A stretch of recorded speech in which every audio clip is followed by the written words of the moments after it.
recently had the opportunity to briefly read about Gideon, who is a character from the Old Testament in the Bible. Gideon was a military leader, judge, and a prophet whose calling and victory over the Midianites are highlighted in the book of Judges. So as I was preparing to give the State of Civil Rights address and having the opportunity to read about this character, what impressed me about Gideon was basically he taught that it's not so important how or where you start out, but it is how you finish that counts. So I look back over the last 8 years, and I want to use the following as a backdrop for my comments. In Judges chapter 7, verses 2 through 7, the Lord said to Gideon, "You have too many men. I cannot deliver Midian into their hands, or Israel will boast against me, saying, my own strength has saved me." He said, "Now announce to the army, anyone who trembles with fear may turn back and leave Mount Gilead." So 22,000 men left, while 10,000 remained. But the Lord said to Gideon, "There are still too many men. Take them down to the water, and I'll thin them out for you there. If I say that this one shall go with you, he shall go. If I say that this one shall not go with you, he shall not go." So Gideon took the men down to the water. There the Lord told him, "Separate those who lap water with their tongues as a dog laps from those who kneel down to drink." 300 of them drank from cupped hands, lapping like dogs. All the rest got down on their knees to drink. The Lord said to Gideon, "With the 300 men that have lapped, I will save you and give you the Midianites into your hands. Let all the others go home." Let them go. Let them go. We'll refer back to that a little bit later on. I want to bring you greetings this morning on behalf of the NAACP New Jersey State Conference and from the NAACP National Board of Directors. Let me begin by saying thank you so very much for having given me the opportunity to serve as your president over the past 8 years. And this will probably be my 5th term.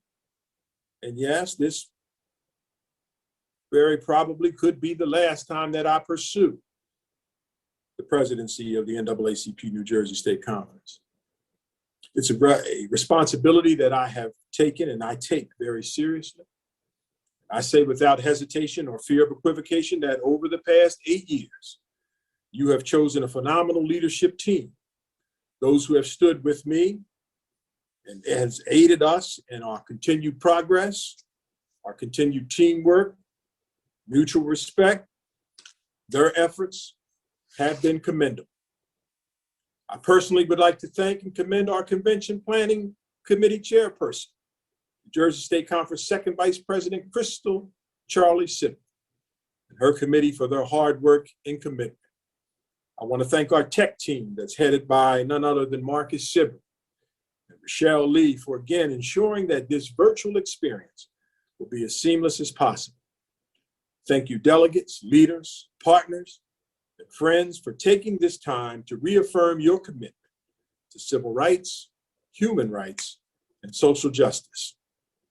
I think we all should thank Crystal for her commitment and dedication to fighting the good fight for civil rights and social justice, and for providing us over the years with phenomenal state conference conventions. So Crystal, again, thank you so very, very much.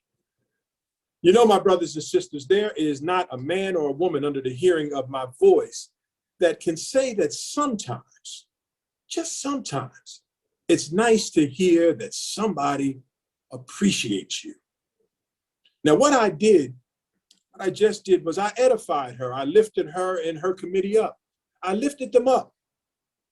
We in the community of ebony hue, that means Black folk, we need to better embrace the art of supporting one another better than we do. There has been a continuous debate across the nation about using the terminology Black on Black crime. Some will say that there's no such thing as Black on Black crime. But you see, my brothers and sisters, we get it confused. Black on Black crime ain't just shooting and stabbing one another. It exists because I've experienced it and I live it each and every day. Yes, right here in this organization.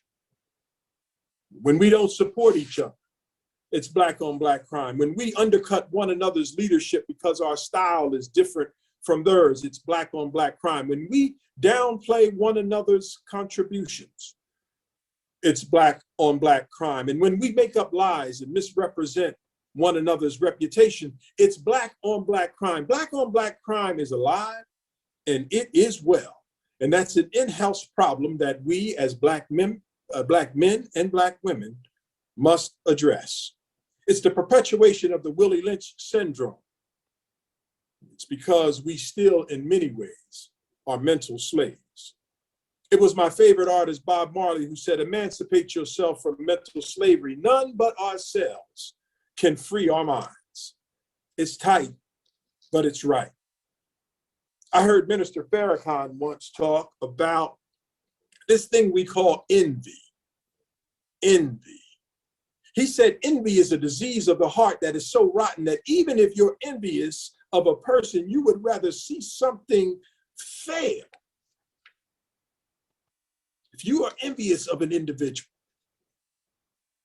and you don't want that individual to succeed, you would much rather see something fail than to succeed because of that envy. That's a hell of a disease that we are afflicted with. It's a germ that is alive and well in every church, every mosque, every Black organization, everywhere you see people coming together.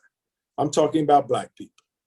You see us try to destroy our own work through the envy and the enmity that's in the hearts of people.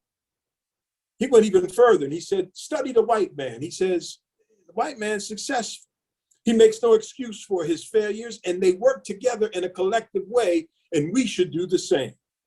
In order to do great things, we got to learn the value of pulling our intelligence, our knowledge, our money, to do the things that will cause us to be honored and respected by civilized people all over the world. In times like this, instead of foolishness, we need to stay focused on supporting one another, on pursuing liberty and justice. No time to fight amongst ourselves, no time for folks not to be engaged in this fight, no time for any of our branches in this state to be inactive.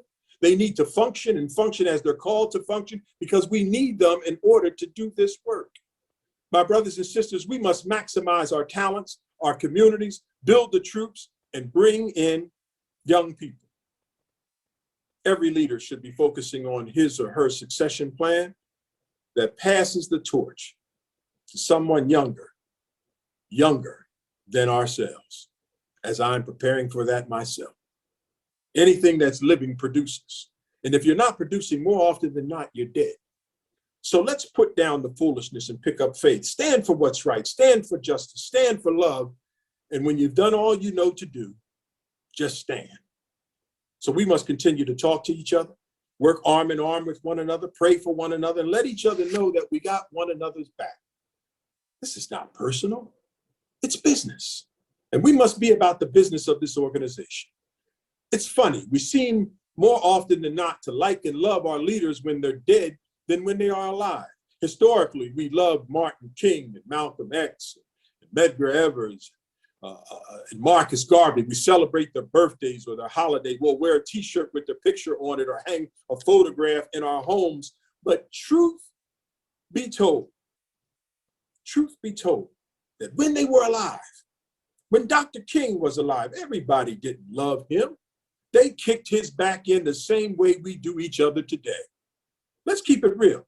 We've woven this beautiful tapestry of what Dr. King was. He's our hero. Everything a man should be, our champion. But we forget.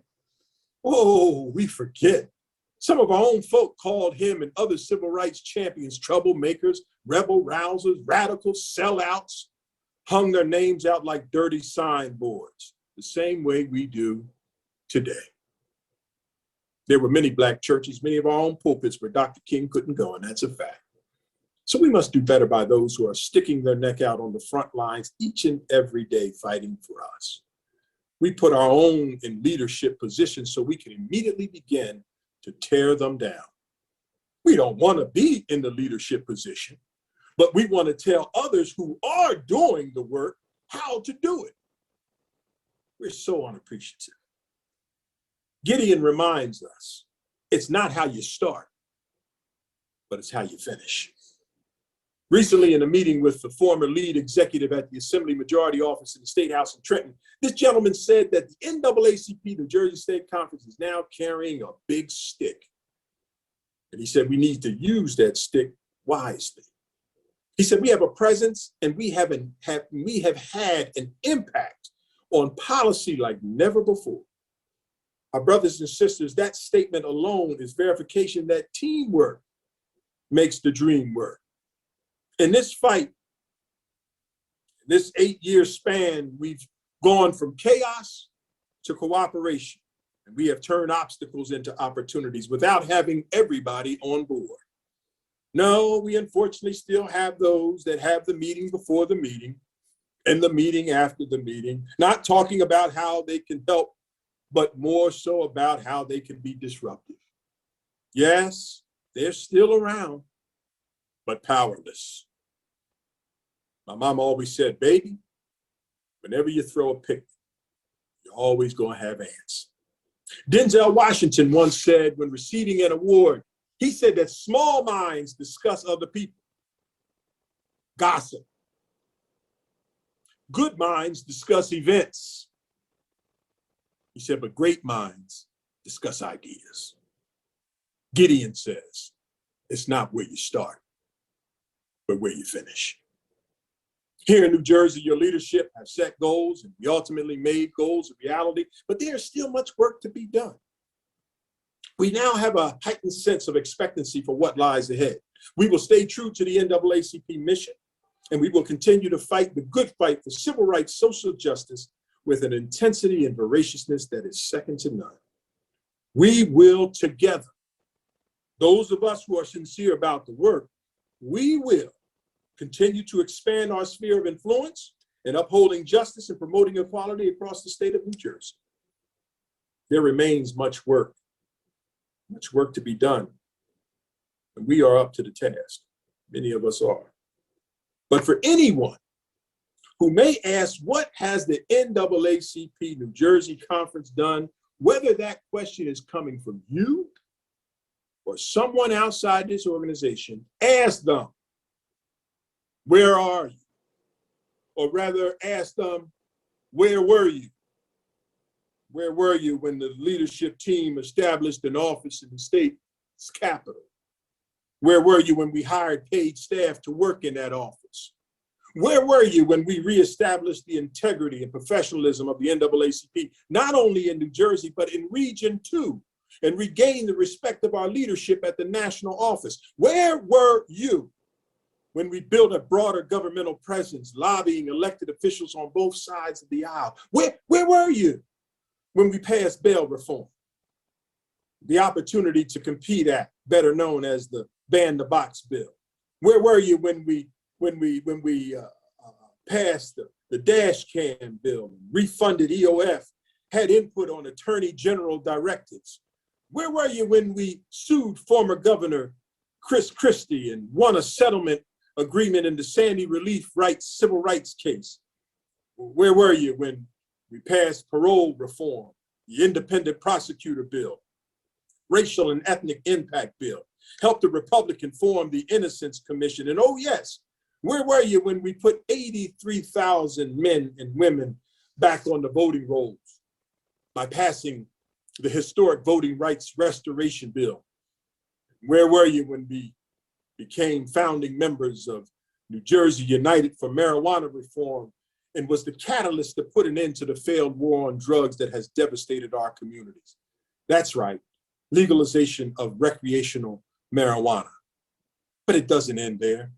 Perhaps those who have questions have been living under a rock. So I invite them to crawl out from underneath that rock and see that over the past 8 years, we've consistently conducted educational, informative quarterly conference meetings, 2 women empowerment conferences, 4 or more affordable healthcare seminars, hosted mandatory NAACP training, housing symposiums, New Jersey State Police statewide recruitment seminars, partnered with Uber in an attempt to recruit 3,000 drivers from low income communities, hosted the Black Church and HIV conference on World AIDS Day in Newark with Sister Red, awarded yearly scholarships, putting our money where our mouths are, and maintained state conference financial security, starting with less than $10,000 in the bank, now sitting on over $200,000.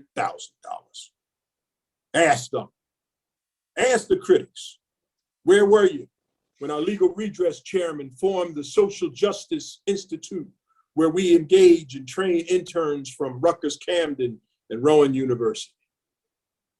Where were they when we co-hosted a conversation about social justice with New Jersey gubernatorial candidates and hosted a reception at the NAACP National Convention in Philly, did it on the Camden side, Cincinnati, and Baltimore? And if that's not enough, where were you when we formed the United Black Agenda, co-hosted the March of the 94%, and on the anniversary of Brown versus Board of Education 4 years ago, filed a lawsuit against the state of New Jersey to desegregate our segregated school districts in New Jersey? Where were you? Where were you? But there's much work still to be done. Where were you when the national office didn't want to answer the phone when they saw a New Jersey number show up? Didn't want to answer the phone. But we've gone from them not answering the phone to now hosting a national convention after 55 years absence from New Jersey. Where were you? So we must continue moving forward, energizing, mobilizing, legislating, litigating, and educating in the NAACP New Jersey State Conference like never before. It's time that we put serious efforts to transition leadership to young people. But the problem with the transition is we've not prepared, nor have we really set an example for them. Some of us have let our young people see us at our worst, fail to realize that our young people learn what's important by what they see us doing. Many of our young people don't respect us. Let's be honest. Why is that, Brother Smith? Well, I'm glad you asked. We must question ourselves.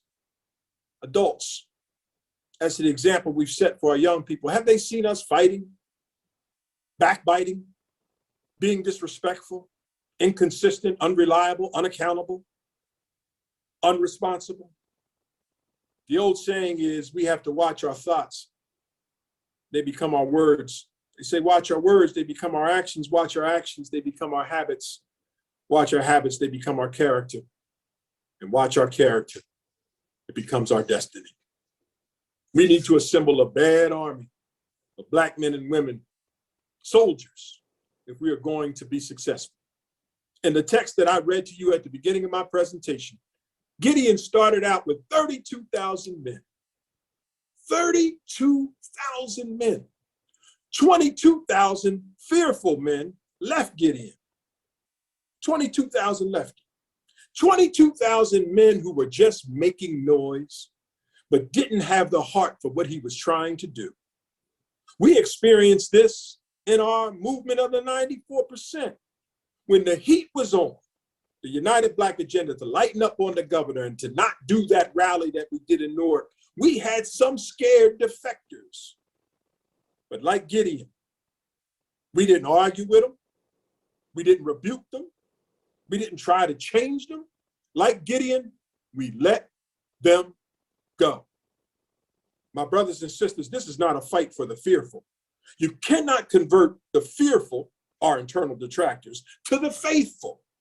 Because the victory is not in converting the fearful to the faithful. The victory is in jobs. It's in education. It's in safe communities. It's in policing community relations. It's in criminal justice reform. It's in housing. It's in healthcare. It's in cleaning up the environment in our communities. It's not about straightening out folks who should have been with us but aren't. Let them go. Let them go. 10,000 remain. But the Lord said to Gideon, there are still too many of them. Take them down to the water and I'll thin them out for you. If I say this one shall go with you, he shall go. But if I say this one shall not go with you, he shall not go. So Gideon took them down there to the water. There the Lord said, separate those who lap the water with their tongues as a dog laps from those who kneel down to drink. 300 of them drank from cupped hands, lapping like dogs. All the rest got down on their knees to drink. The Lord said to Gideon, my brother, with the 300 men that lapped, I will save you and give the Midianites into your hands. Let all the others go home. I'm thankful today for the 300. 300 men, not 32,000 who started out, but 300 men. A clear indication that we don't need many. Quantity is not always quality. God wants us to give us the victory, but the question is, are we ready for it? Let's get ready, my brothers and sisters, by making education our #1 priority. Malcolm X said, education is the passport to the future, for tomorrow belongs to those who prepare for it today.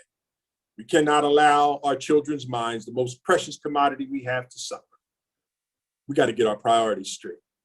Let's get ready by voting. NAACP always encourages folks to vote and vote your values and ensure that the politicians that you vote for value your vote.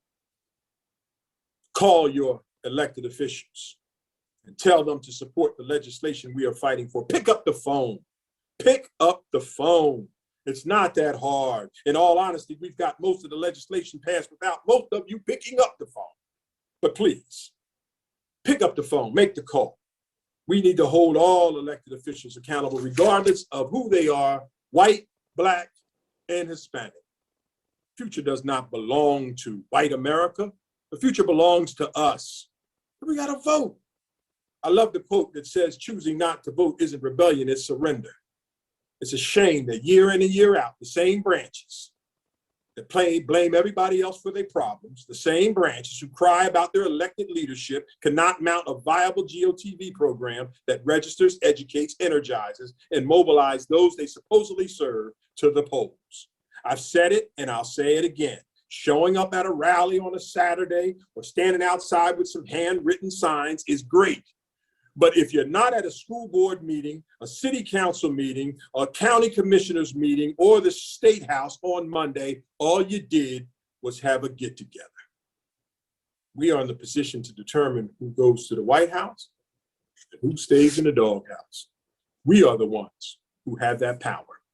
We are the key factor, the determining factor in that equation.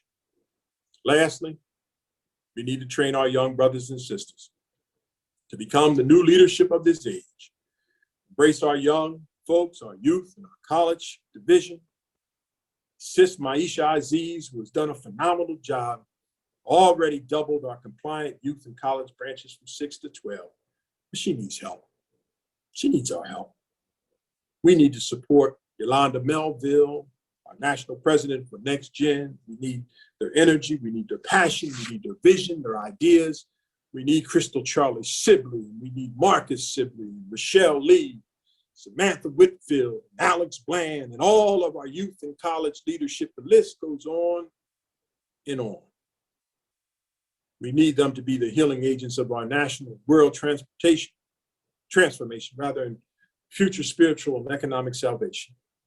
We need to let them know that there are battles that are not worth fighting for, even if they win. There are others that are worth fighting for, even if we lose. Tell them that they must keep their goals in mind. It may take sacrifice and struggle to bring their goals to fruition. I know all about it. Very few things that are worthwhile in life come easily.